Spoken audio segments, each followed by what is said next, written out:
Hello, welcome to the Generation Podcast. I am with Corey G. Hey, I'm becoming a frequent guest here. That's right, man. You got VIP today. It's just me. Hey, yeah. Hey, where's everybody? We can get intimate. One is watching a football game with his father, and hopefully, I actually bet against Patrice's team, and just to cover. So I hope that they still win, but they don't cover, so he owes me money. But it'd be funny if they lost and he's miserable and he owes me money.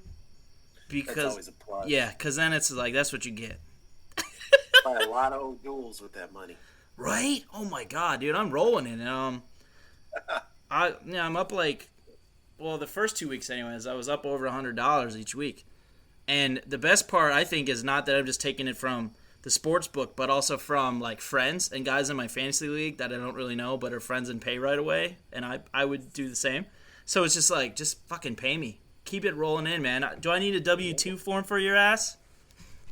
It's See, I great. haven't watched like once I had a kid who's 11 years now. That's awesome. Like I didn't have time to watch football anymore, and Yeah. then by the time I did, I had lost interest. I'm a Vikings fan. I got nothing. Ooh, fucking yeah, I was wondering because you're Midwest based, and I was wondering which team that you either supported or used to support, because it's like it's really hard to be like fully into like comics, movies, TV, music, and sports, like all of it, and like intensely, and still have some semblance of a life, like a life Yeah. outside of those interests, right? So I was like, maybe I was guessing he was probably not super into sports because I'm probably like into all three, but in a varying degree, which is why I can hang when you talk about movies and like I can ask questions because I'm like, oh no, I actually don't know that one.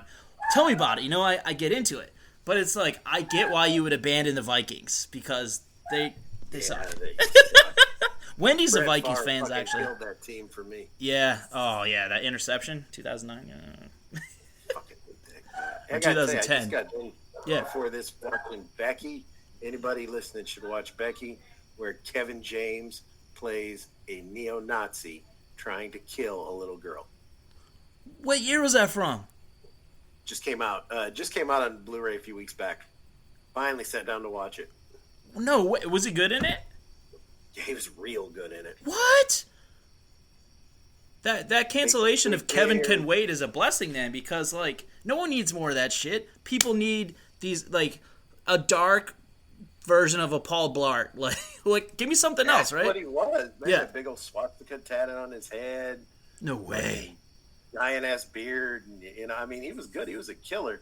Movie though, they kill a dog in it and they beat up a few dogs, so I didn't like that. I was okay with them killing other random people though. Well, so why do you think they had them kill the dog? Like, what is it Shock about? value. Yeah, well, what is it about Nazism that's like still such a draw to people? And if so, like, why do you need to like go beyond the pale and be like, how about a Nazi that kills dogs too? Yeah, it doesn't make sense. Yeah, like He was good though. I mean, like, because I'm used to funny Kevin James, King of Queens, like you said, Paul Blart, the Grown Ups movies. Yeah, Yeah. to watch him play heavy in a movie. I mean, he was really good. Vince Vaughn was really good in that Brawl in Subblock '99. I mean, some of these guys are pretty good. When was they he play the in harder guys. Brawl at Cellblock 99? Was he an anti-hero or was he more of just like straight villain or like Anti-hero. yeah? No, he was like a drug dealer that had a code, got caught, murdered a whole prison full of people. Fuck yeah. Essentially, it's a very good movie actually. Ah, so I gotta Little check it out. corny at times. It's A very little good. corny. Well, I mean, like with prison stuff, I mean, it's hard to not be a little inaccurate or cheesy because, like, honestly, how many writers have been to prison? How many producers have been to prison? How many actors have been to prison? Or even talked to people that really went through stuff in prison and, like, not only that, but were willing to talk about it frankly. Well, I mean, this is the degenerate nation. The best prison movie is Reform School Girls. Ah! It's been my favorite since I was 12 years old. It's still my favorite to this day. Is it porn? No, you never seen Reform School Girls? No, man. Man, these girls, they get arrested and they go to reform school, which is like a prison, Yeah. and they all shower together, they sleep together. They're like basically 90% of them are lesbians, and they get hosed down a lot. And Man, it's really good. Wendy Williams from the Plasmatics is in it. I mean, you got to check it out. Wait, I mean, is it the same Wendy Williams from the Wendy Williams show?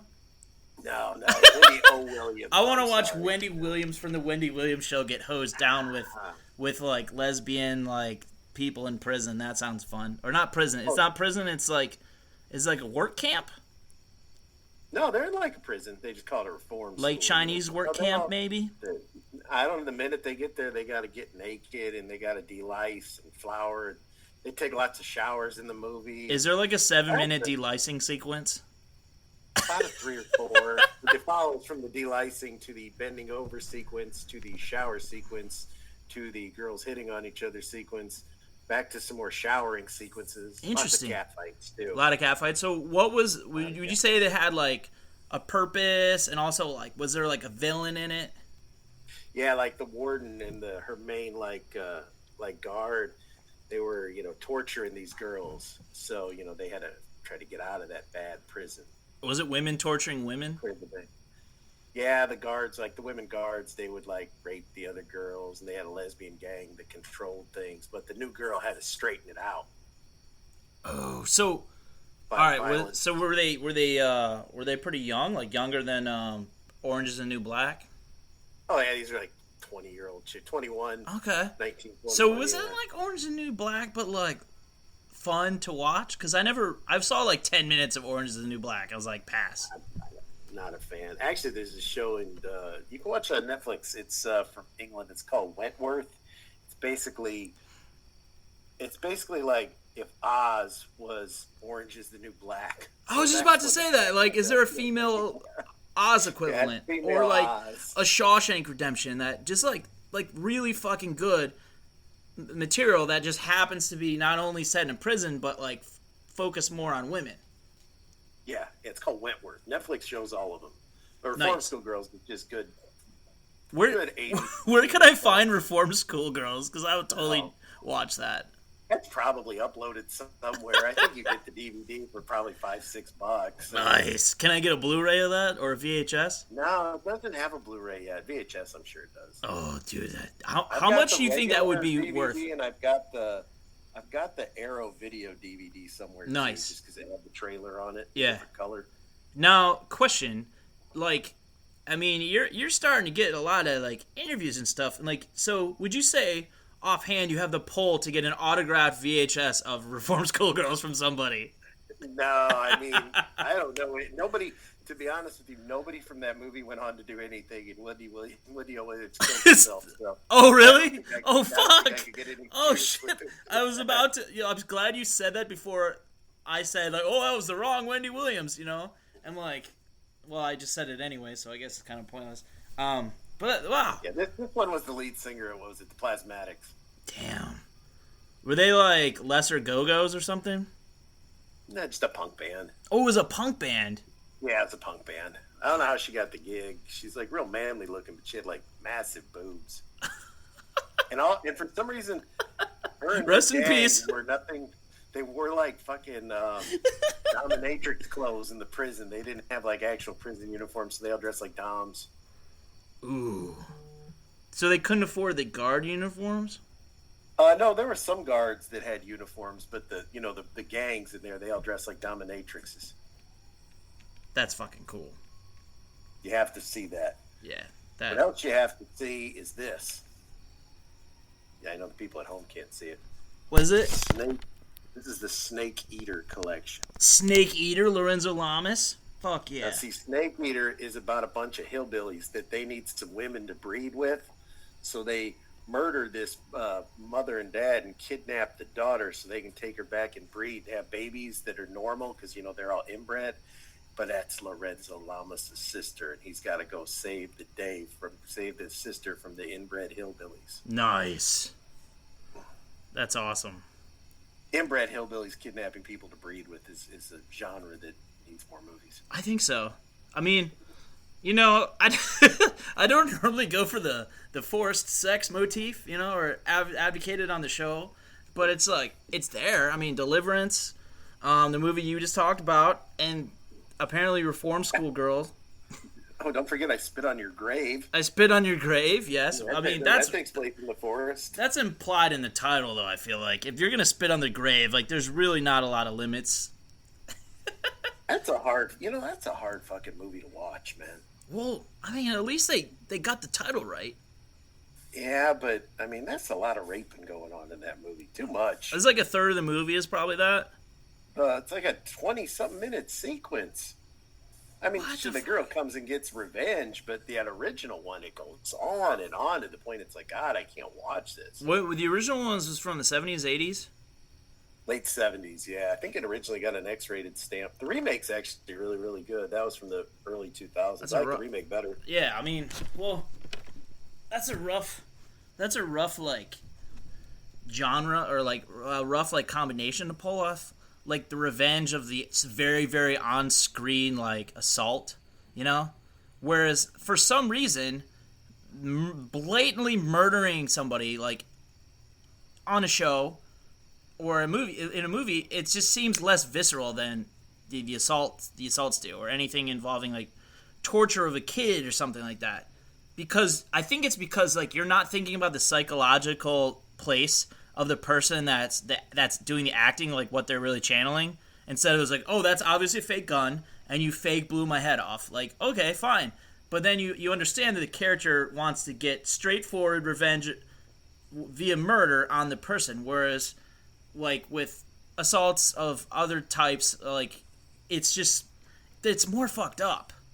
Like, so I don't know, it's uncomfortable to watch, right? And the best one is They Call Her One Eye. Oh.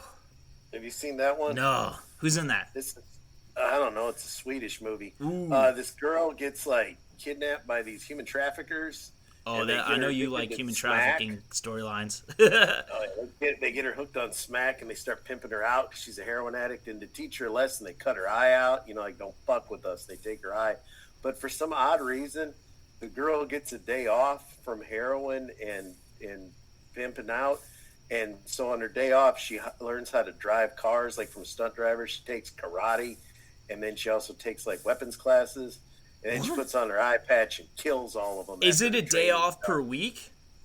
Yeah, she gets like time off because I guess they know she'll come back because she's a big heroin addict. But yeah, she fools them and cleans it up and murders all of them. It's one of Quentin Tarantino's favorite movies. Wow. I mean, that's a good example of how to use your time off in COVID. Yeah, of course. not the heroin part, but the day off part. Yeah. You know, that's cool. How to drive and kill people. And, yeah. I mean, she was a one-man army. Fuck yeah. And it's Swedish, right? What years did that come out? 80s. Okay. Either goes, but I know it is They Call Her One Eye. Some people call it Thriller, A Cruel Picture. All them foreign movies got 5 or 6 titles, so. Yeah. Oh, of course. That's kind of in the vein of like Girl with a Dragon Tattoo, right?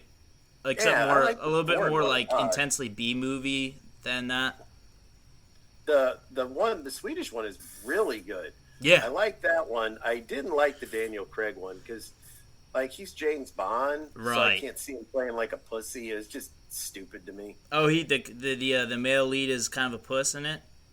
Oh yeah, 100%. Okay. Daniel Craig is a badass. Yeah. Plus that guy that they had playing the girl in the American movie, she's just gross. It wasn't Mara Rooney, or that guy. You think she looks like a guy? I think she is a guy. Isn't that the one that goes out with Joaquin Phoenix? It's Joker. I don't know. I mean, why do I know this? Like, I wish I didn't know these things. Know. Like, I feel like the facts that you know are useful because you're like, oh, this. Oh, I remember him from that movie. You know what? Why don't I talk to this guy and like get him on my site? And I'm like, oh, they dated in '97. You know, it's like fucking pointless. Like, do you know how many episodes of Friends I've seen and like other shows that now I look back and I'm like, why the hell did I do that? Yeah, all I know is I watched Prometheus, and this Mara Rooney guy is walking around in tights, and they got Charlize Theron in baggy clothes. That movie deserved to bomb at the box backwards. office. Wasn't it written by Damon Lindelof though? That beats the shit out of me. I'm not a science fiction guy too much. I think the first Alien movie's kind of cool, but all the ones they've spun off have never really been my thing. Yeah. Although I do have an Alien cookie jar salt. Nice.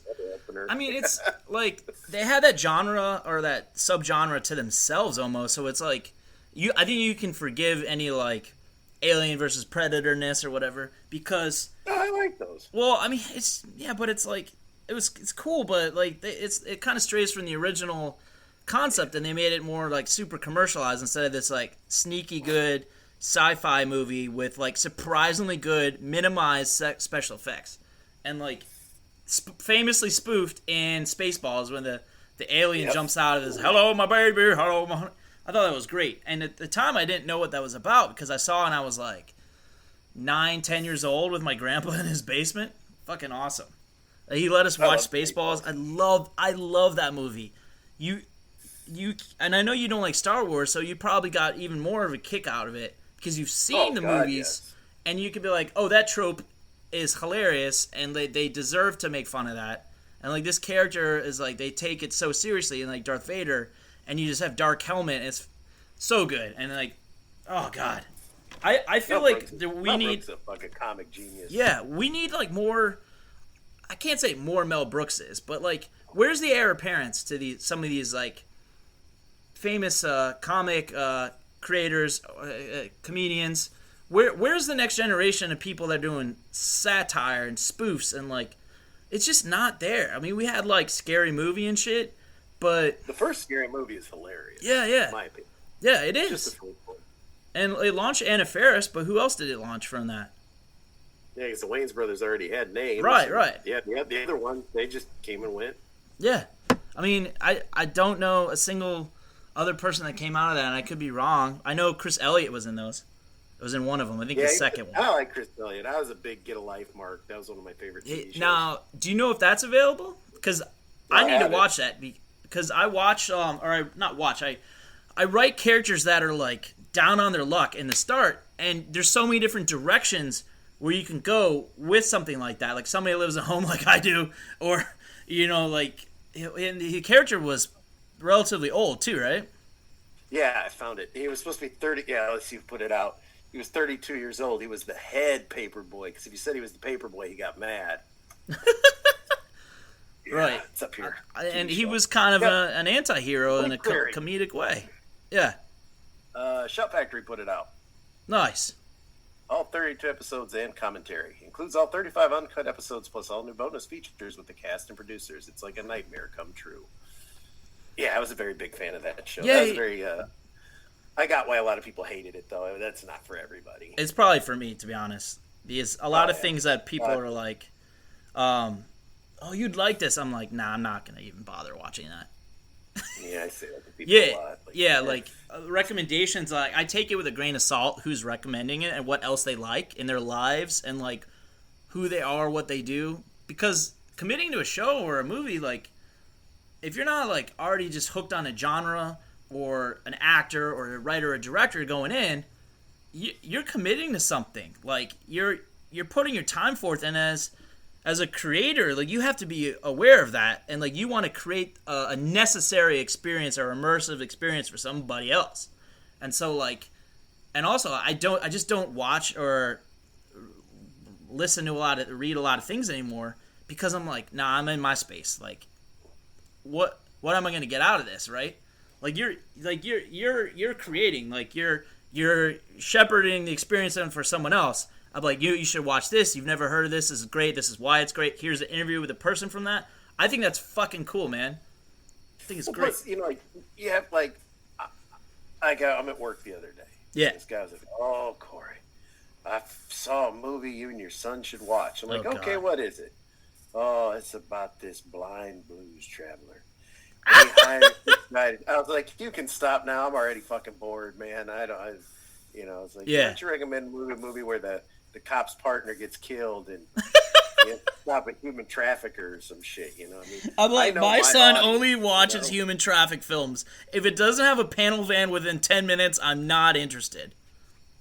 I don't know what I'll tell you, the Van Damme's human traffic movie's really fucking good. What is that one? Is it 6 Bullets, I think it's called? 6 Bullets? That's a real good one. I like Van Damme. He's got my same affliction.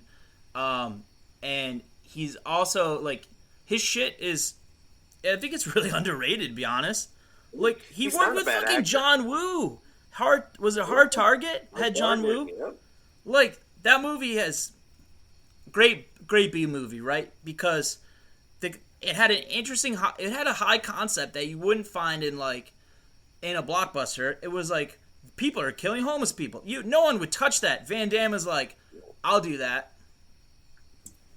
Fuck yeah, and he'll do it in slow motion with doves. Yeah, That's exactly. And then John Woo, like that could have gone a lot of directions. It could have been gritty. Wasn't gritty at all. It's just a weird film. You got Wilford Brimley and fucking on a horse, and he's got a Cajun accent. Whose choice was this? I mean, you know what? And they had that Cajun accent too. He didn't do too bad. He did fine. He did pretty. You know, our medical source actually has some roots in that area. I'll have to ask if that's a overall like a pretty good accent. I'll have her like, hey, watch Hard Target, report back to me. And Corey G, is this a good accent? What were you saying? Hard Target's awesome. Watch the uncut print. It's about 20 minutes longer. It's a lot more bloody. Oh, sweet.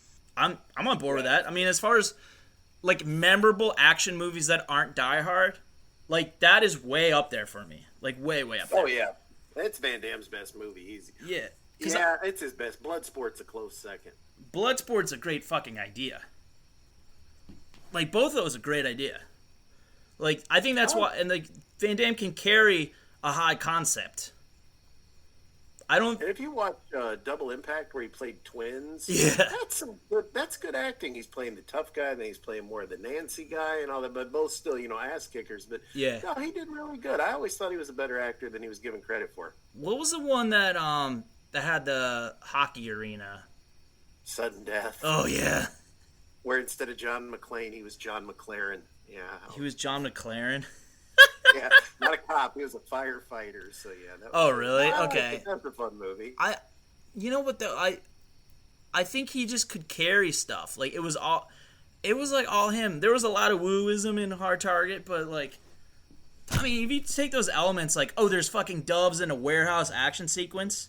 You know what? Which other of those actors, like Bruce Willis, Steven Seagal, any of the Chuck Norris, maybe Chuck Norris would do it or pull it off, but which one of those other guys could really pull off some shit with doves flying through a fucking warehouse and a Cajun guy on a horse that throwing oatmeal at you? Like, only Van Damme. I believed him. What's better though, Van Damme or Urban Seagal? Urban Seagal? Which one was? Urban Seagal was good. When Seagal started thinking he was black in his later straight-to-video movies. Oh, I didn't see those. And he had the urban accent. And, like, there's this one he did called Pistol Whipped. And, like, of course, he's fucking, like, a 25-year-old black girl in it. And she was like, would you love me if I was a man? Or some really bad dialogue. And he looks at it and he's like, shit, baby, I love you. As long as you ain't got no bigger dick than me, baby. And she looks at him, she's like, oh, that would be impossible. I'm like, okay, Seagal fucking wrote this movie. Yeah, it's like, zoom in on the penis head that's like purple as fuck and just like bulging and like, like a jellyfish? Yeah. Like a jellyfish with the ventricles or whatever, just like beep, beep, beep, beep, beep, beep. Yeah, I can see that. Watch Urban Justice where they kill his kid and he has to go to the hood and he's like, listen here, motherfucker. All y'all's better be leery. I'm going to get the man that shot my son, baby, and all that. It's like, oh, Steven, you're embarrassing yourself, but this is sure entertainment. That's awesome. I like Seagal. I like him, too. Yeah, Seagal, so, like, who else would you put up there? Because we should, like, rank the fucking action stars, right? And because you got Bruce Willis, you got, or maybe actors that were in action films a lot, whether they did other stuff or not. You got Van Damme, you got Seagal, you got Schwarzenegger, Bruce Willis, Stallone. Fuck, I'm missing somebody. Chuck Norris. That's 6, right? Is there anyone else that like The Rock?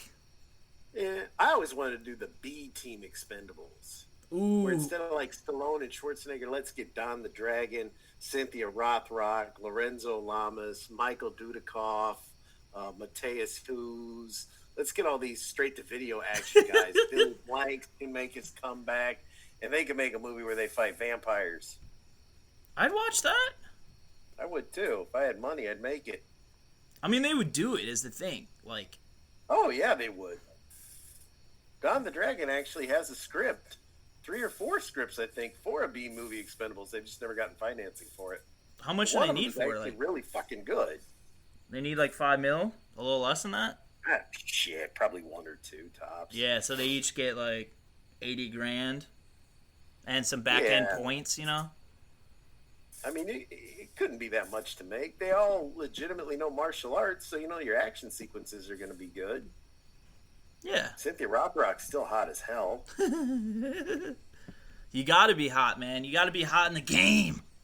I think I'm lying. Look at her Facebook page, and she's in her 50s. The longevity is like, I know 18-year-olds would kill to look like her. Do you know Mary Steenburgen? Yeah. Not bad looking for an old broad. She, like, okay, you look at her in Back to the Future 3. She's pretty, right? And then you look at her like 20 years later in fucking Justified, you're like, what? You went from like school teacher 1885 Clara to like, you're like fucking femme fatale, like, yeah, in her late 50s, early 60s. Like, that's incredible. And I think she's an example that women fucking can age fucking well too on screen, in a life on screen, if you actually fucking let them, if you actually put them on screen. Now, why does everybody think Helen Mirren's so hot? She's an old hag. But Jane Seymour, though? Jane Seymour, I'll tell you who's looking fine now is Rebel Wilson after all that surgery or weight loss, whatever the fuck it was. Holy shit, she looks like a pinup girl now. Really? Yeah, not the pinup girl that would fall off the wall now. Because I mean, I'm banging it right now because what? She's hot. I feel like she was hot, fat. She was rich. What am I saying? Oprah's hot. She's rich. Money counts. Money does count. See, men can be shallow too. It doesn't have to just be about looks, which looks can be fleeting. Money is real. Money's real. It's not loading up. It's too hot. It's too hot for Bing. That was in that Chappelle show when he got Oprah pregnant. She's like, Dave, I'm pregnant. Gotcha, bitch. Yeah, that was fucking that's great. One of the best things ever. Yeah, that show was so far ahead of its time as far as like really capturing things for like a Twitter shareable moment. Except where were you when you're like around my age, you know, without saying our ages, right? But were you in school, either high school or college, or a little bit afterwards when Chappelle Show came out, the second season? I'm older than that, man. You're like I'm in my 40s. I'm getting there. What's that? I'm in my upper 40s. Yeah. Oh, upper. Okay, so you were like either getting together or like going out or courting, as you will, your beloved during that time. So you probably remember people like going around saying, "I'm rich, bitch," and I'm Rich James. Rich James. And all that. Oh yeah, that's a big deal. Yeah, like because I was a senior in college, so I'd be walking around going on the bus to the bars and get off the bus, and like people on the bus were talking about it. People like down the streets were like, "I'm rich, bitch," and stuff like, and the Rick James ones and Prince, and I was like, it felt like electric, like, and this was a fucking TV show. Yeah, and it was like on Comedy Central. Right. It's like it was perfect. I mean, I was the right maturity level to really get into it and like see other people getting into it, and in a way that would have been annoying to me if it was like The Office or something. But it was Chappelle Show. It was fucking Dave Chappelle. Like, I got it. I thought it was for me. It felt like it was for everyone that was in on the joke, you know? And I was like, finally something that I like, that's popular, that's in the moment, that's now. And no wonder he lost his fucking mind doing it, because like you can't, unless you can take a 1,000 steps back at everything and be like, oh, this is cool, but it's not forever, or like there's pressure on me, but whatever, let's just give the best show we can. No, he couldn't do that. He had to like be all in it, or he couldn't do it.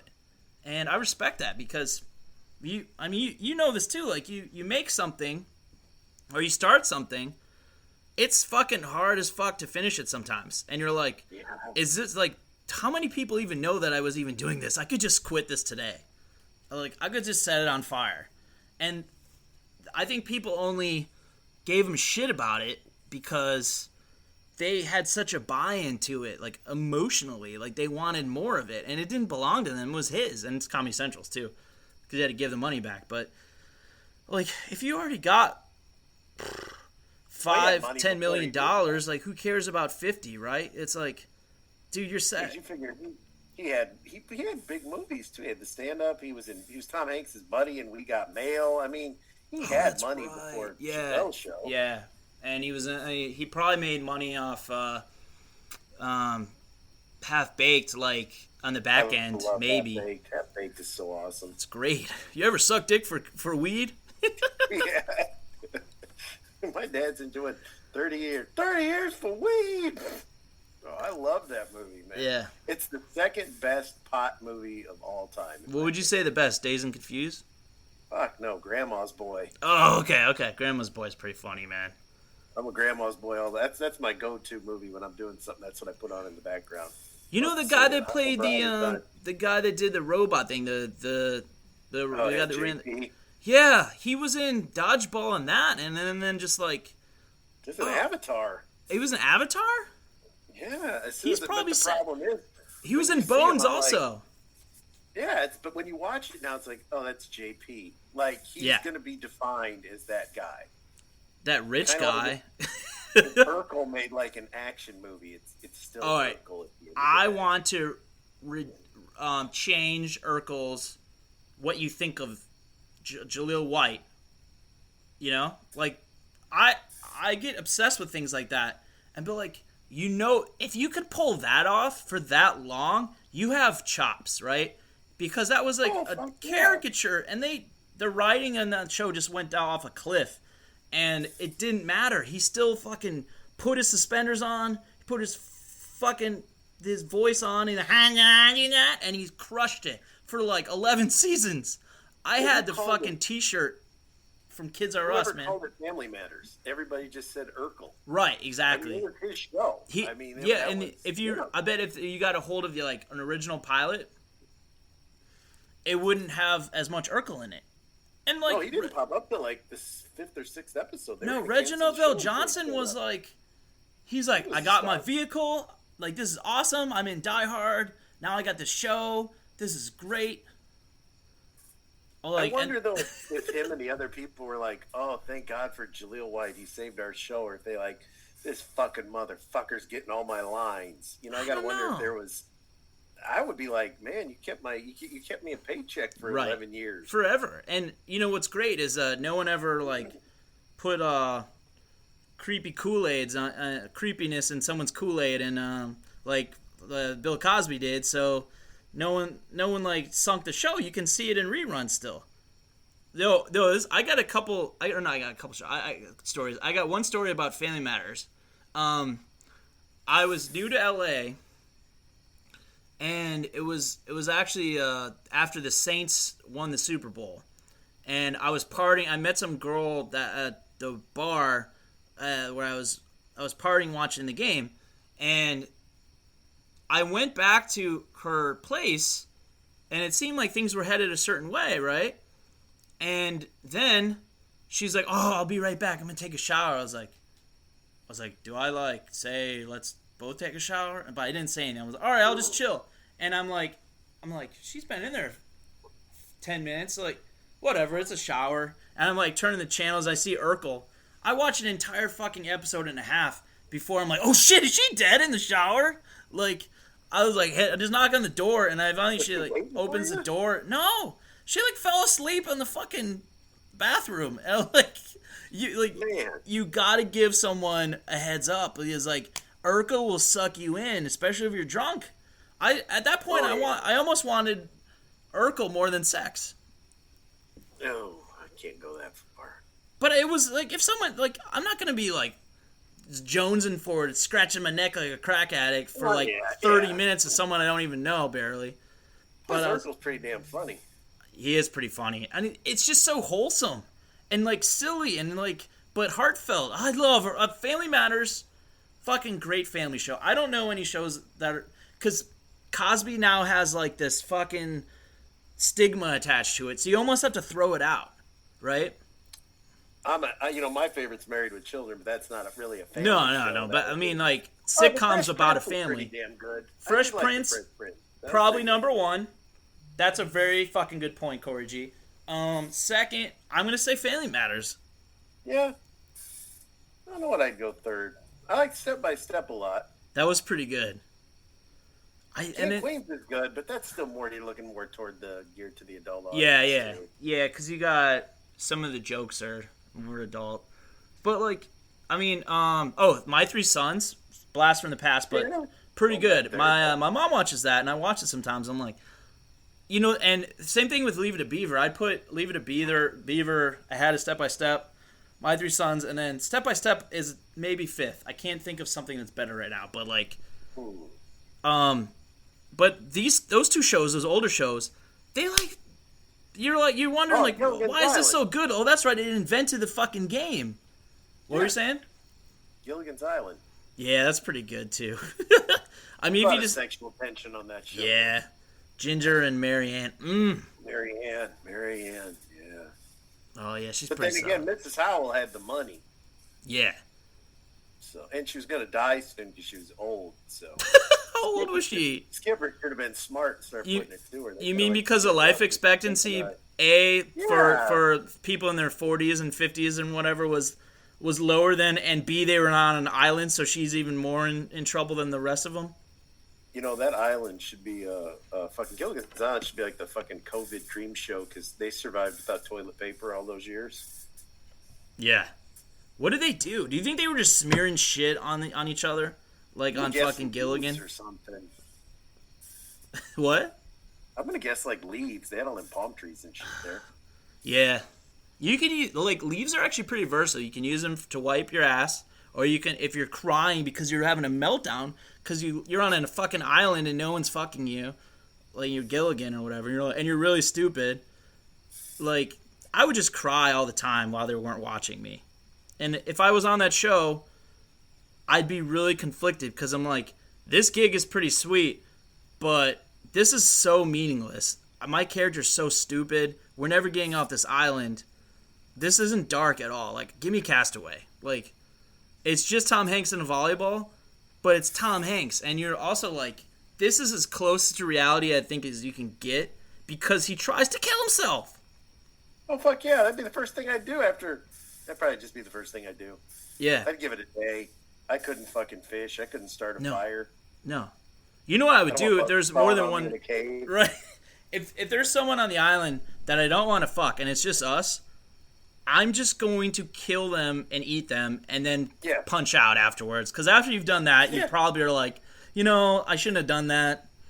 That was really not cool of me. I'm not getting out of here. I'm going to kill myself. Gilligan's Island was loaded with plot holes because you had the professor. This motherfucker could build houses. He could build a phone out of a coconut. He could build cars, wash machines. Yeah. He couldn't fix a foot-long hole in a boat. Right. What kind of dumbass was he? But they didn't have high standards then. And a high concept was Beverly Hillbillies or like, this and that. Yeah, I like the Beverly Hillbillies. Yeah, but it's like for like 1,000 episodes or whatever. Oh, fuck. No, some of those shows went on forever for like, and they were like, no reason. My wife had never seen the A-Team, so I've been showing her all the A-Team episodes. So. Well, that's just that's so, I don't know, there's a different feel about that. Because those 80s shows. Goddamn thing every week. Yeah, but it's, I don't know, the 80s were just, it was a weird time. It was a magical time to be a younger person and probably an action star that had no business getting roles. They're like, I was more like an adult in the 80s because then I could have enjoyed the cocaine and the Quaaludes more. But oh, yeah, that's true. Yeah. And the really pointy boobs. Mm-hmm. Could have had a DeLorean. Fuck. Oh, yeah. Let's talk about fucking Back to the Future. Yeah. First off, you can't make that. If they remade it, you can't make it the same way because it's the creepy Biff and the wife, or not the wife, the mom, Lorraine. It's just so it's rapey. It's creepy. And it's incest. And it's incestuous. That part you also probably couldn't get away with too. And that's like, so it's like kind of a subversive movie. Now, let me ask you this. Yeah. If you're George McFly and your son, when he's now a teenager, looks exactly like the guy that they met when they were teenagers, I would be beating the fuck out of my wife going, when did you fuck this guy? Yeah. I mean, Right? because clearly I would suspect something then and there. And then I'd be Hey, like, was this exactly guy like wanted the to guy that she rape had a you. crush on. Yeah. Yeah, Biff's a fucking rapist, and they got him walking around fucking waxing their car. Right. And so and also, that's a fucking noble job, and he's a small business owner that's mildly successful. So, Yeah, is that no really thumbing his nose in it?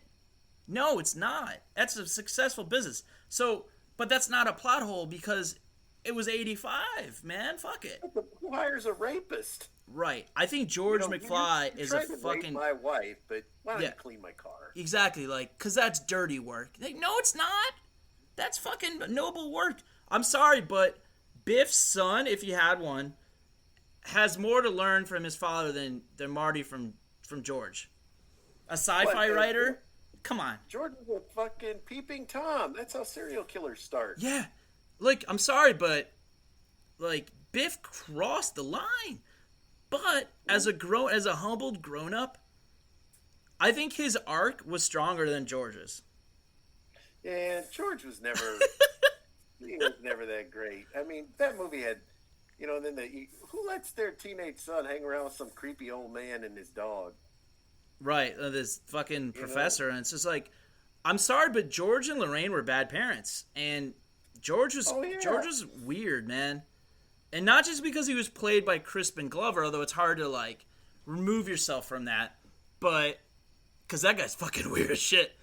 But he did a great job with a limited amount of like of all the characters. I think George had the least amount outside the straight line to do, and he did a good job. But like that said, like the character like was a creep. And Biff goes from potential rapist to like humble, super humble, small business owner. I've never looked at it that way, but it makes a lot of sense. Biff is one of the most fascinating characters of the 80s because on the surface, he's like your typical bully character, but he's like in the 50s and the 80s and 2015, and so he has this like this presence, and 1885 if you think about it as Griff, or not Griff, Mad Dog Tannen, but he has this that lineage has this fucking like this presence it's an archetype, but it's also very specific to the story and the world, and that performance is like, I thought it was fucking Biff was written better than George, but that's not a knock on George. I just think that Biff was such a fucking great villain because it's so relatable. Everyone's encountered or been like a bully in some scenario. Yeah. And like Back to the Future 2, which I think obviously not as great of a film, but eminently more watchable. It's a great movie. I think it's like an A+ to like Back to the Future's A++ in my book. Because you have to give a nod to the thing that started it all, right?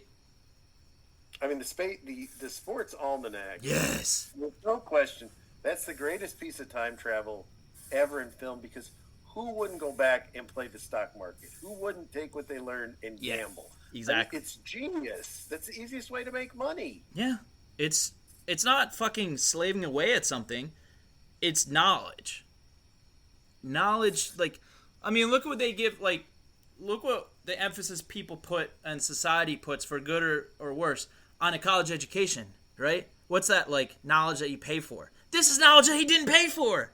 No. And it's like, who wouldn't? If you could go back today, 10 years, wouldn't you buy Amazon stock? Fuck yeah. Stock? You'd be fucking fooled. I had an associate in college that had an opportunity to work at Google, and he turned it down in college.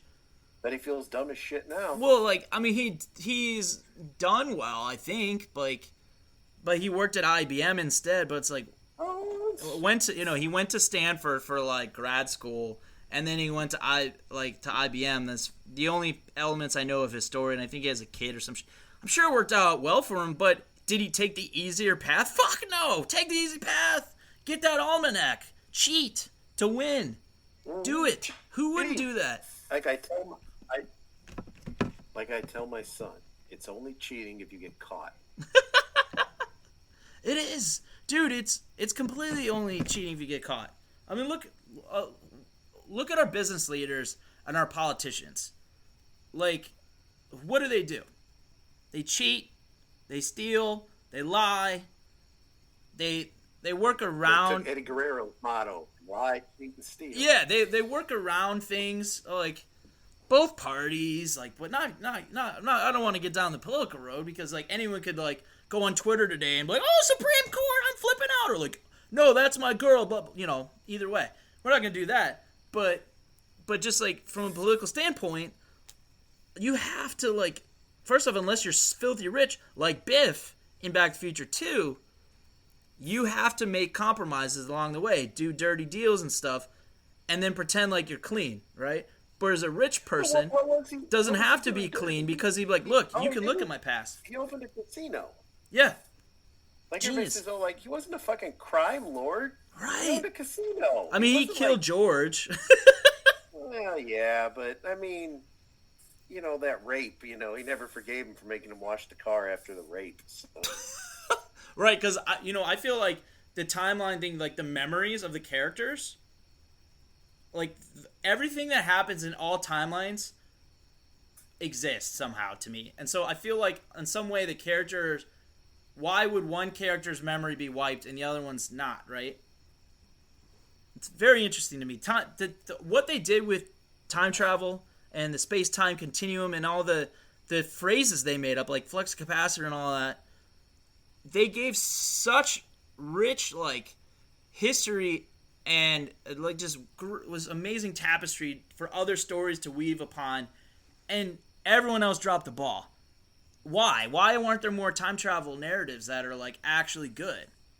Well, Hot Tub Time Machine is right. pretty fucking good. That was fucking great. I didn't see the second one, though. The first one. Yeah. The guy stayed in the past, and then he was the lead singer of Motley Crue. Motley Lou. Google. I mean, it was that's how you do it. 2010, right? I mean, so it was 25 years before that came out, like in between. Ain't been nothing since. Right. There hasn't been anything like really good since. I mean, I know there was like Time Cop was okay. Time Cop, Butterfly Effect. Does that count?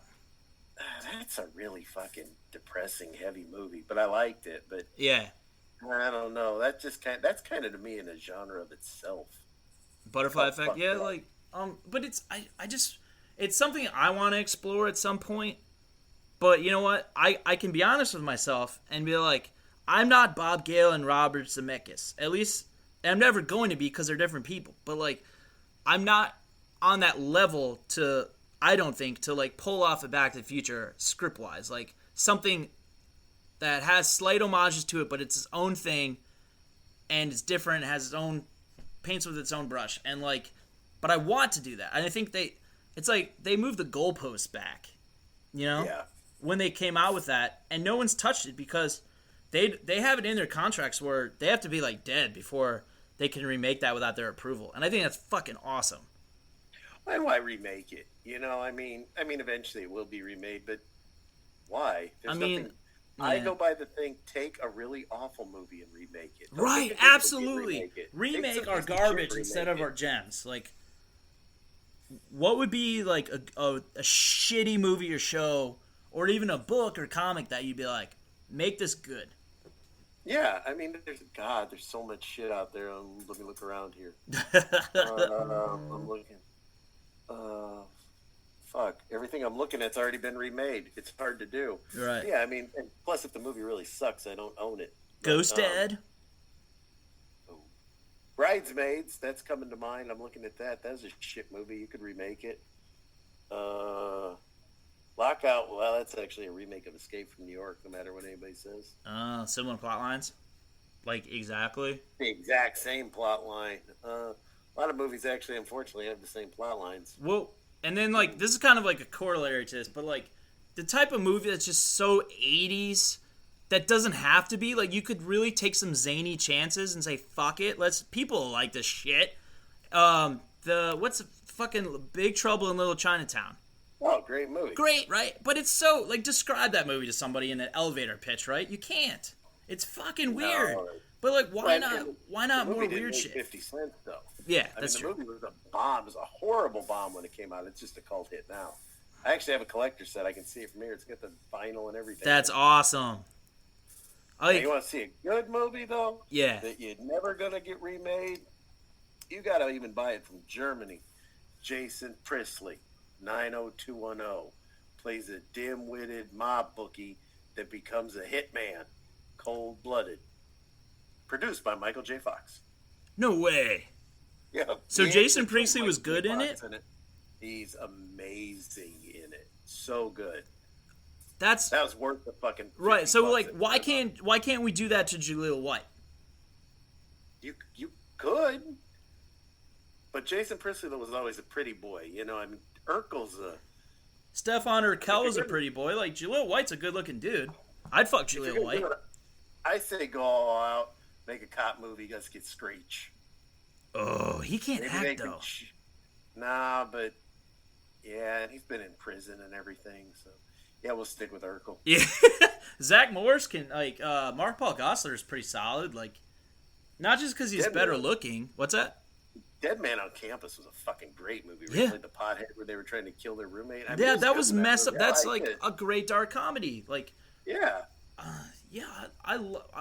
This is the era where we can renew that interest in those type of movies because of Netflix and Hulu are gonna be taking, and other streamers are taking over more because like it's poison to put out a feature in the theater now, and so like there's for a few years I think there's gonna be a reframe where like, well, why don't we take more chances because this is gonna cost us nothing. We take somebody from a popular show or whatever, and we rip them out of that, and we're like, you know what? I think you can do more, but we can get you cheaper than this person, right? You can get writers that are a little less experienced, but come on with fucking throwing haymakers with their scripts, and like just take more chances.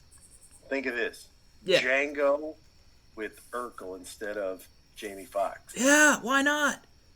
I mean, he maybe he could have done it. That's like, I mean, this one, you know, those like Twitter things like, oh, replace so and so with this. Like, like, if we gave a shit ultimately about Twitter, we could easily start something like that with Urkel, or maybe they've already done it. You know, like all these films could be done with Urkel. Like, shit. What else? What else could we do with Urkel? New Jack City. Yes. Remake. Wesley Snipes character though.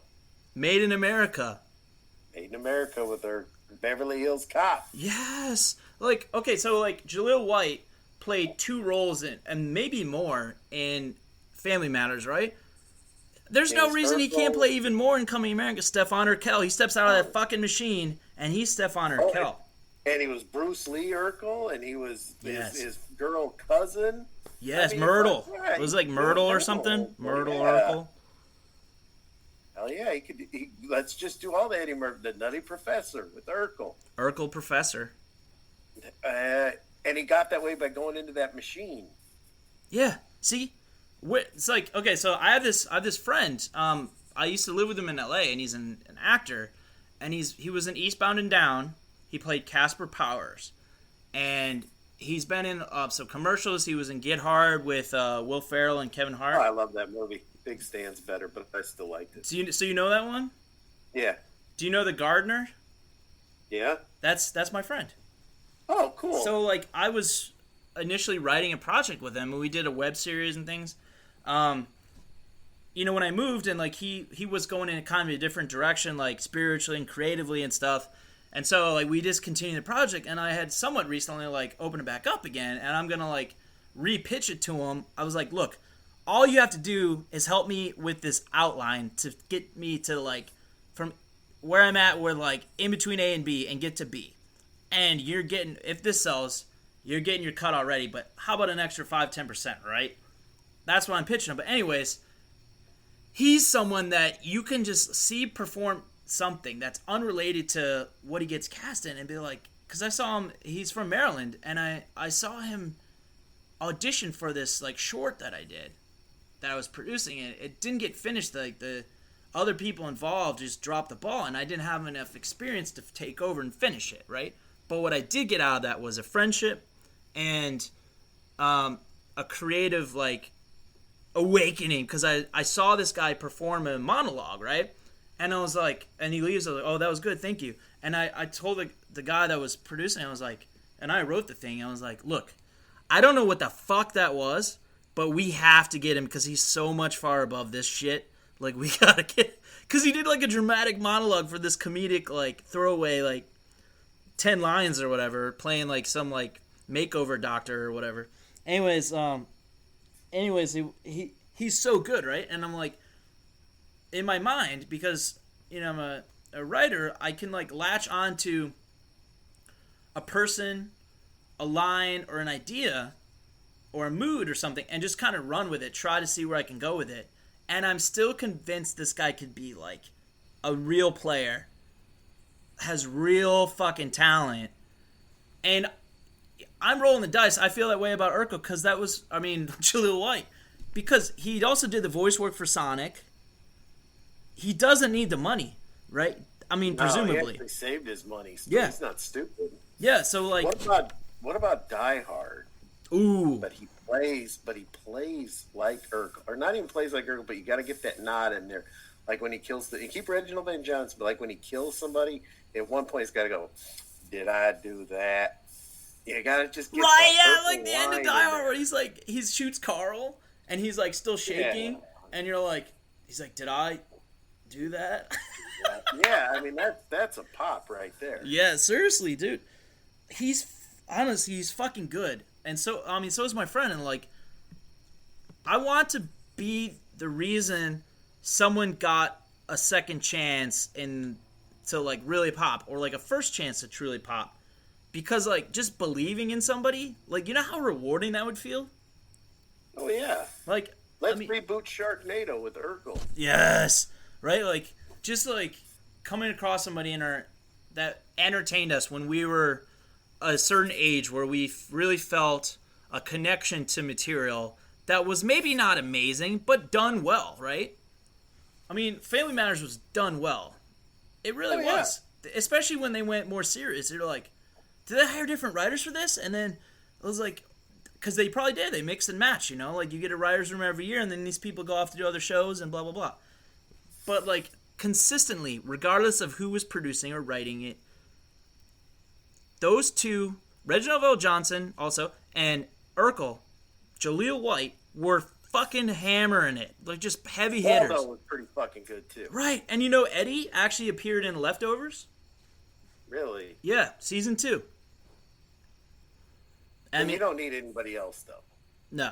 We don't need a whole, like, reuniting of fucking Family Matters cast. But, like, he's good, and I want to prove that he's good. And we need to find producers that can make it happen. We need to write something for Urkel in some part. And Jaleel White, keep calling him Urkel, because it's hard not to, right? You gotta call him Urkel. Right. I mean, but if I had... the poster, it'd be like, Urkel is vengeance. Yeah. Reboot Taken with Urkel. Oh my god. Goes after the people that kidnapped Laura. Yeah. Oh, dude, yes. Like a dark reimagining of an 80s and 90s sitcom, right? Like just the concept on paper. Somebody, a nerd, loves the girl next door. Finally gets her. It's years later, she gets kidnapped and trafficked. And then when they tell Carl that she's been kidnapped and trafficked, he can get that shotgun back. I'm not a cop today, and then he leaves with Urkel. All right, who wouldn't watch that, right? Everybody'd watch it, and we could sell it to Hallmark. Yes, fucking Hallmark. Oh my god, I love it. Where can we access your site and your social stuff? www.mvegraveyard.com, 80s Movie Graveyard Twitter, Movie Graveyard Facebook. Nice. I love it. Corey G, you put out a piece today. It was ranking the Marvel movies, just a top 5? Yeah. To what was so? Which part of that would you like to talk about? We got a little bit of time left, and like, I'm not a Marvel Oh, expert, but I thought it was really interesting how you put things. mine was Captain America: The Winter Soldier, because you took like a James Bond style espionage Yeah, movie and made it into just an action packed superhero movie. You know, Cap is killing people in it. You know, I mean, what you would do. It was a great movie. Two, I had to give to Guardians of the Galaxy 2 because it's just fun. it's really fun. Three Man. was Thor Ragnarok because it was Ooh, just also fun. fun. Yeah, Jeff Goldblum, Uh, great cam. I'm not a cameo. It was more than a cameo, Right. but Yeah. And then you had, then I gave it to coming in at four was, of course, the first Avengers. yeah, It was the first. right. And five was just another one, just fun Spider Man Homecoming. Nice. Let's see. I'm trying to think. Like, I would say, I'm trying to think what my number 5 was, and I thought Ragnarok was really good, but I don't know how engaged I was at the time, and it's hard to separate like how you felt at the time, just in general, sometimes from like during a popcorn movie with how good the movie was, and like, well, not blockbuster, not really just popcorn movie. That was like a legit blockbuster, all of them, except for Oh, yeah. Thor 2 was just like Or I two didn't shit. I didn't really like that one, but of all the Marvel ones, because the original Spider-Mans were Sony, right? Yeah. Okay, that doesn't count. I gotta say, the third, it was like Civil War to me was 5th. Iron, Oh, Civil War has a good airport fight scene. yeah, I that like was really a cool. lot. Iron Man I thought was 2nd. The original, no, it was higher than that. Endgame was 4th. What did I say was 3rd? Ragnarok. Oh no, Iron Man. Original Iron Man was 3rd, and then 2nd I would put Winter Soldier, because I thought that had a lot of good plot lines and like character moments.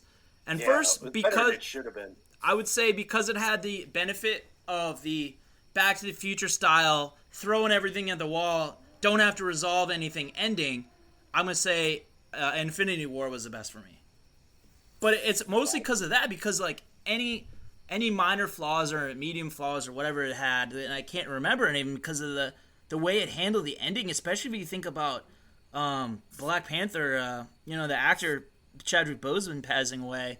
You could look back at that Infinity Wars when he's dissolving into the ash and be like, wow, that actually kind of hits close to home now or something, or you might think of it in a different way. And I thought because of that, like that Back to the Future 2 kind of like, well, Marty's just there and Doc has just fucking disappeared, and the streamer from the DeLorean comes down, and the guy that from Twin Peaks is like, fucking like, he pulls the thing out. You think, is he gonna shoot him? This movie's fucking awesome. I'm We've like, been waiting to deliver this letter for 30 years. yeah, like, well, yeah, it was 70 years, right? Yeah, because it was in the Old West. Yeah, Telegram. like honestly, like I thought that was so cool of Infinity Wars to do that, but like I think I think you liked the really fun aspects of Guardians of the Galaxy and Ragnarok, Oh, yeah. maybe a little more than me, but I still really enjoyed it. I feel like with Marvel, like there's probably a clear like top 10 or so, and the other ones are kind of like maybe not. I didn't see Black Panther though, so did you like it? Okay. It's all right, yeah. And That's my review. It's okay. well, as a comic fan, because you like Marvel and DC, right? Like, Comic book wise, I like DC better. Movie wise, definitely Marvel. yeah. They know Well, what they're doing. they know what they're doing exactly. It's like, or they did know what they're doing. It's a matter of like, can they continue it when they're doing female Thor and they're doing this is like social this, and like, can you still maintain the interest level of people like us that don't have to like. I mean, they've already had a 10-year run. I mean, you can't Yeah. push it forever. But Right. I mean, they got enough characters. I think what really, if you watch a Marvel movie, if you watch those credits, they've got the people that drew the costumes in the comic books on set supervising the costumes in the movie. They've got comic book writers checking the script. DC just hires fuck all. I mean, none of their movies match the comics at all. I mean, they've had. I mean, I have a top 5 DC list. But Let's hear it. I want to hear it because I don't have anything to hands contribute to down that because I only like the Batman ones and Superman 2. What do you like for DC? DC, I can read it to you. 'Cause Yeah, it's dude. just And you can find it Yeah. on www. I can't believe I just said that. MVEgraveyard.com. Yeah. Starting out, and I couldn't do just their little extended universe. I figured let's do all of the DC movies Yes. they've ever done. So I came in at 5 with the original Swamp Thing. Wes Craven movie. Number 4 is Batman 1966. Nice. Number 3 is Birds of Prey. Oh, a recent one. Margot, what's her face? Margot Robbie. Margot Robbie. 2 is The Joker. Yes. And 1 is hands down Watchmen. Probably the best superhero movie ever made. Sin City being a close second to that, but Watchmen's just amazing. TV show was awesome too. Yeah, okay, so like I mean, this is crazy, but like, and really unnecessary, because I think even the detractors from the film could be like, dude, that was still an entertaining and meaningful movie. It was hard to really capture that in a 2.5 hour versus like squeeze it into 2 hour or extend it into like 10 hours or 8 hours or whatever. Like, it probably should have been 2 movies, right? But it was still really good. Like, and if you hadn't opening credits in any movie, it was really fucking good opening credits. And if you haven't read the graphic novel, the book, the masterpiece, you would be like, this is really cool. What is this? Like, I liked that movie. I feel like the only people that have any valid point in saying they weren't like humongous fans, I'm not saying like not fans at all, but like humongous fans of the movie, would be those that were like worship the book. I'm like, well, yeah, you can't fucking film that ending because it was like what, 2008 when that came out. You can't film that ending. Think about it. Like, the book ends where he has the giant squid attack. Saying Right. it's Dr. Manhattan makes more sense in the realm of a movie because then everyone on Earth has to band together. Continuity. No, that's my favorite graphic novel, but Yeah, no, the mine movie too. did it. It was tighter. It made more sense. It did make more sense. It wasn't would have been a little hokey. right. It like, because you're not like investing in the story in your head as much. You're getting help when you're watching a film. When you're reading words and seeing panels, the panels are giving you help and adding color to it. But you're still picturing them jumping out of the panels and like fighting, and like Rorschach fucking shooting, or I mean, Dr. Manhattan killing Rorschach. Like, dude, it was fucking awesome. I thought that was a great movie. And I was like, honestly, that got me 81% there from what the novel did, and that's humongous for a film to do that. Like, that's fucking awesome. I think like Lord of the Rings is probably one of the only other things that like cashed in on intellectual property on a decent enough level to satisfy the people that worship the original Tolkien. Not Hobbit, but like, you know, the Lord of the Rings. Even if you thought it was boring crap, like, then you would probably think the book is boring crap. Like, I think there was a good correlation there. I don't know, but I like your list of DC for sure, because people, if you're not watching Watchmen on TV, I still gotta watch the last, like, I only saw the pilot because I'm watching it with somebody, like, So good. and we're just like slowly going through it because it's a lot to ingest. You want to like ingest something like that, and Leftovers is like that. The Wire is like that. Really, a lot of the great programs and books there's an actual series, and even like Back to the Future. You want to like absorb some of the stuff and like let it breathe, like let it live inside of you, man. Right? And you also gotta, then tomorrow's list is the top 5 Fast and the Furious movies. That's awesome. 5 out of, does that include Hobbs and Shaw? No, I didn't put that in there. That's scary. Fast and the Furious is starting its own universe. Right. And like Star Wars did, but like it only took 15, 20 years for Fast and Furious to spin off, like less than 20 years, right? Yeah, I mean, the first one came out in 2001, but they had an end game, like he says. There's going to be 10 of them, and that's it. 3 And Hobbs and Shaws, one other that bitch, spin-off, yeah. These movies are so bad, they're so dumb. It's like you turn off your brain, you watch these car chases, these explosions. To me, I'm not a car guy. To me, they're the best movies in the world. Yeah, because I'm not, it's like it's like going into a comic book adaptation without having read the comic books, but I like the superheroes. I don't subscribe to the canon, so that doesn't bother me right there. And then I'm not a car guy, so this car fucking flipping over like 80 times and landing fine. I was like, well, a Chevy could do that, but a Honda can't do that or something. Yeah. I don't I don't think There's like no that. laws of physics in this shit. Yeah, you know, I mean, okay, like Die Hard 2 had one thing that bothered me, and Die Hard 3 had one thing that bothered me. Like Die Hard 2, the line of the fire, and he goes, you know, that doesn't happen. But that's okay because it was 1990. 90 something. That's Right. my favorite of the Die Hard. Yeah, I know you mentioned that. Like, yeah, it was my fucking favorite. cool. Like, I thought the villain was of the three was the best at being a pure villain. He had his purpose. It was a much better version of the character from The Rock, like an ex-military dude. But it had a twist, it was Die Hard level twist. Like, he's just in it for the fucking chaos or the money. I mean, Hans Gruber was fucking great, but as a pure villain, he's more of a Joker type. He's like a bank robber, like a polished dude, whereas this like military dude doing naked push-ups in the beginning, you're like, whatever this guy's on board for, this is interesting. But like, this goes back to James Bond. But like, how do you feel about the villain trying to make a point instead of just shooting the guy in the face when he can? Yeah, I've never understood that. Die Hard 3, he fucking ties him up to the fucking bomb or whatever, and like, just shoot him. Yeah, It's like in Austin Powers. He's like, right, like, I was like, let's shoot them together. That was the first rated R movie I actually directly saw, like all of. Yeah, I was 11. Escape from New York. Nice, Snake Plissken. But like, I was like, what, 6? Yeah, that's awesome, dude. Yeah, that came out in like 83, 84. Yeah. Something like that, 86. 82, 83. I've got the poster. I got the original poster frame. Kurt Russell is solid, that movie man. holds a very special place in my heart. Yeah, it's because it's a great movie. It's like it is. It's still to this day. It's like a.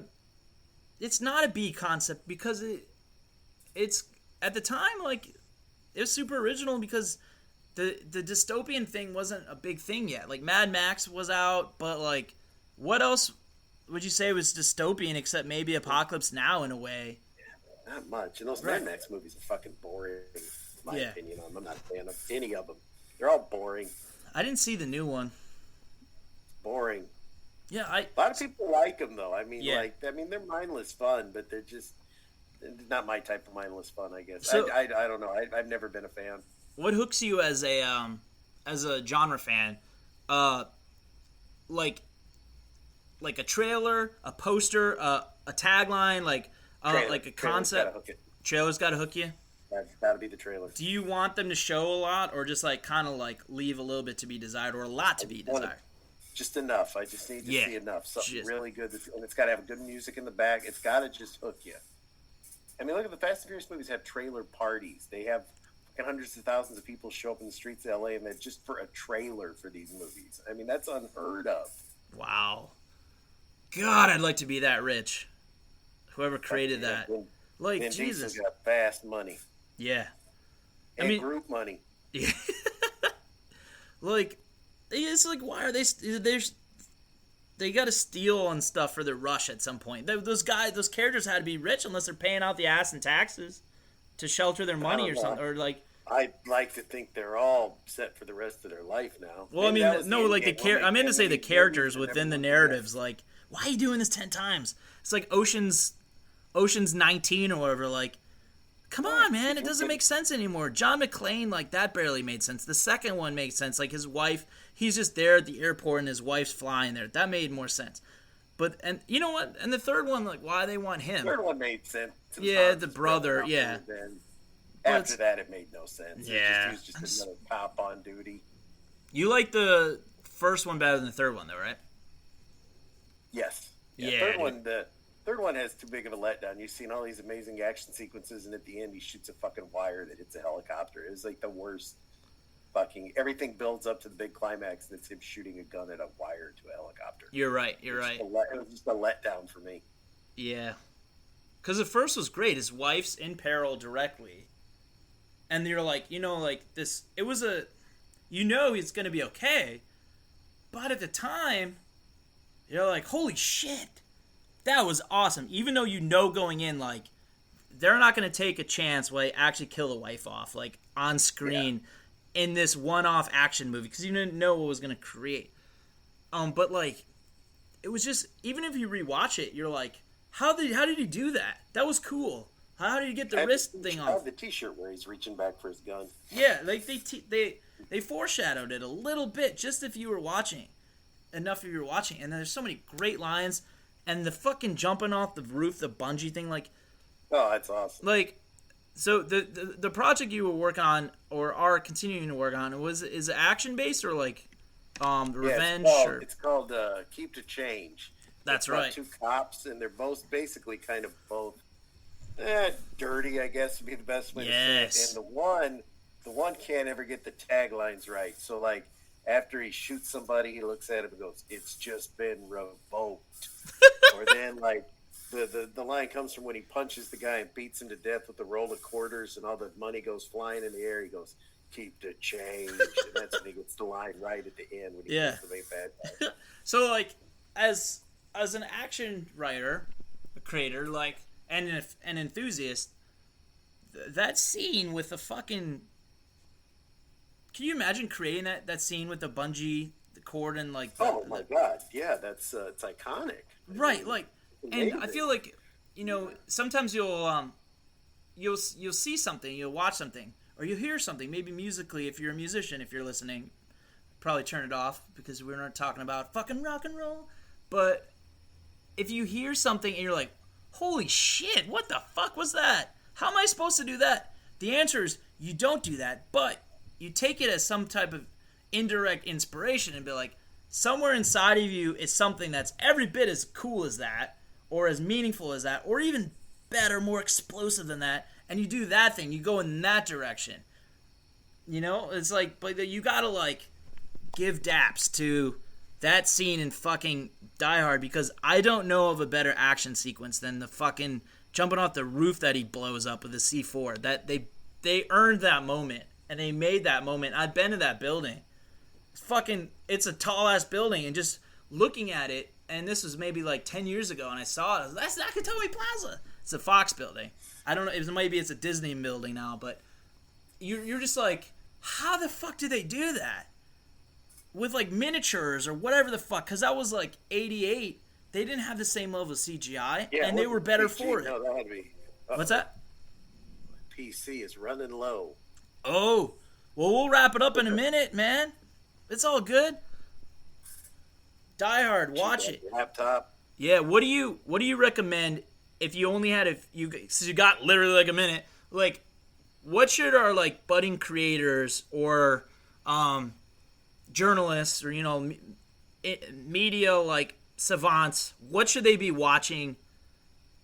Like from a historical perspective, or like to really get on our level of like understanding things, like what. That's really pretentious, but it's true. What would you say they should be listening to or watching? Like for action? Yeah, for action. Or for anything. Anything made by John Woo. Anything by John Woo? The Killer and Hard Boiled. That's nice. Your blueprint. Nice. What about I know you don't love sci-fi, but like is there anything besides Back to the Future that's in that like Fortress type of mood? The Fortress? Who wrote or made the Fortress? Christopher Lambert. In the future, you're allowed one baby. His wife gets pregnant, a second one. They're thrown in prison. All the men get landmines implanted in their balls. So if they have erotic dreams, it blows their dick off. The women have the babies cut out. The babies are kept by the state, and they're murdered. And Christopher Lambert has to break his pregnant wife out of jail. And is it the jail? If we made a mashup, it's China, obviously, because that sounds exactly like China. And are they still doing the one kid thing, or they give up on that? I think they gave up on that.